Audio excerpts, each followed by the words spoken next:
कोई फोर्स किसी मतलब एक फोर्स है ना, और मैं किसी ऑब्जेक्ट के ऊपर उसको अप्लाई कर रहा हूं। अगर वो फोर्स हमने किसी एक्सटर्नल डिवाइस से अप्लाई किया तो जाहिर सी बात है हमारे शरीर में, है ना, हम किसी ऑब्जेक्ट के ऊपर फोर्स अप्लाई करते हैं, ठीक है, मैं अप्लाई कर रहा हूं, लेकिन एक्सटर्नल चीजें हमारा हाथ भी है, हमारा पैर भी है, या फिर जनरेटर ऑन करते हो ना, वो हैंडल पहले ये करते हो, वो भी क्या एक्सटर्नल चीजें हैं, है ना। आजकल देख रहे हो बटन से सब कुछ, स्विच से चल रहा है ना सब कुछ, वो भी एक्सटर्नल चीज है। तो इस तरह का फोर्स किसी ऑब्जेक्ट पे अप्लाई किया जाता है, तो ऐसे फोर्सेस को हम मैकेनिकल फोर्स कहते हैं। जो पहला टाइप था कांटेक्ट फोर्स। अब दूसरे की बात करते हैं, और दूसरा जो फोर्स होता है ना, नॉन कांटेक्ट फोर्स होता है, नॉन कांटेक्ट फोर्स।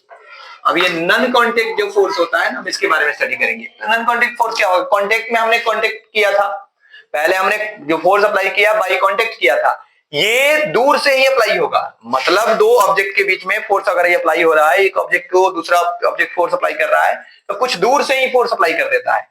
और ऐसे फोर्स को मतलब दो the forces which can be applied, है ना, ऑन एन ऑब्जेक्ट, है ना, और उसको क्या करेंगे, on an object from a distance, कुछ दूरी से ही। इसको लिख लेते हैं पहले,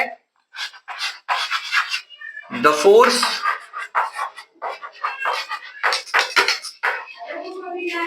which is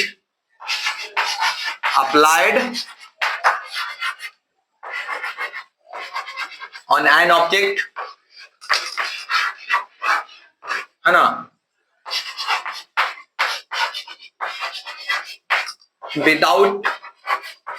without making contact, है ना, it's called non-contact force।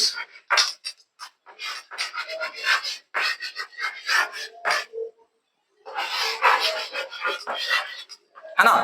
इसके भी टाइप्स होते हैं, और इसके जो टाइप्स होते हैं, हम सबसे पहले बात करेंगे मैग्नेटिक फोर्स की। हालांकि ये 10th क्लास में मतलब अच्छा खासा पढ़ना है। मैग्नेटिक फोर्स, है ना, वैसे फोर्स किसी ऑब्जेक्ट पे अप्लाई तो होता है, लेकिन बाय मैग्नेट होता है। मतलब the force which can be applied on an object by magnet, है ना। जैसे वो हो गया तुम्हारा नॉर्थ पोल आपस में नजदीक आता है तो क्या होगा, वहां रिपल्सन होता है। सेम पोल्स के आते हैं तो क्या होता है, रिपल्सन होता है। तो ये सारा चीज उसमें पढ़ना है, अभी हम सिर्फ इसका इंट्रोडक्शन ले रहे हैं, है ना। तो मैग्नेटिक फोर्स ये होता है। अगला फोर्स होता है ग्रेविटेशनल फोर्स, जो किसी ऑब्जेक्ट पे अप्लाई तो होता है, लेकिन मास के द्वारा।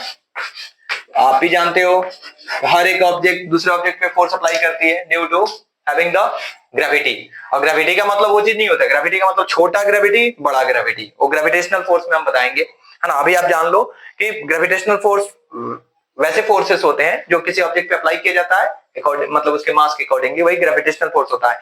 यहाँ सिर्फ शॉर्ट में पढ़ना है चैप्टर से। इसके बाद अब इसके बाद टाइप्स ऑफ फोर्स जो है ना, और लॉज ऑफ मोशन के बाद एक और चैप्टर आएगा जो ग्रेविटेशनल फोर्स का चैप्टर है, उसमें हम स्टडी करेंगे बढ़िया से, ठीक है, ग्रेविटेशनल फोर्स। अगला फोर्सेस जो होता है इलेक्ट्रोस्टैटिक फोर्स होता है। ऐसे ये जो फोर्सेस होते हैं ना, किसी दूसरे ऑब्जेक्ट पे अप्लाई तो होता है, लेकिन ये उसके चार्ज के चलते होता है, इलेक्ट्रॉन्स के चलते होता है। ऐसे फोर्सेस को हम क्या बोलते हैं, नॉन कांटेक्ट फोर्स। मतलब ये कौन सा है, इलेक्ट्रोस्टैटिक फोर्स कहते हैं, ठीक है। तो ये हमारा इंट्रोडक्शन था टाइप्स ऑफ फोर्स का, है ना। अब हम आगे देखेंगे लॉज ऑफ मोशन। ओके, अब बात करते हैं laws of motion.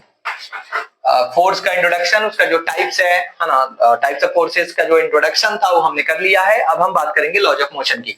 Laws of motion की जब हम बात करते हैं, है ना, तो लॉज ऑफ मोशन में कुछ ऐसे पॉइंट्स हैं।